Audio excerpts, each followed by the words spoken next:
ಹಾಗಾದರೆ ಪ್ರವಚನದ ಮುಖ್ಯಾಂಶವೇನು? ಶರಣರಿಗೂ ಶಿವನಿಗೂ ಇರುವ ಸಂಬಂಧವೇನು?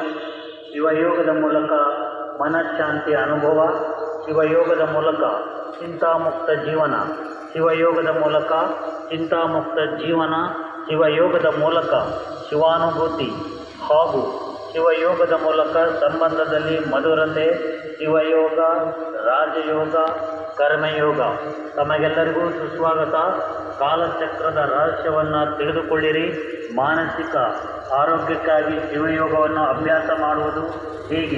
ಈ ಎಲ್ಲ ವಿಚಾರಗಳನ್ನು ಅರ್ಥ ಮಾಡಿಕೊಳ್ಳಲು ಪ್ರವಚನಕ್ಕೆ ಆಗಮಿಸಬೇಕಾಗಿ ವಿನಂತಿ.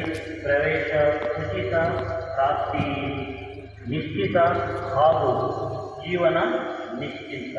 ಪ್ರಾಪ್ತಿಯು ಖಚಿತವಾಗಿದೆ. ತಮಗೆಲ್ಲರಿಗೂ ಸುಸ್ವಾಗತ. ಓಂ ಶಾಂತಿ.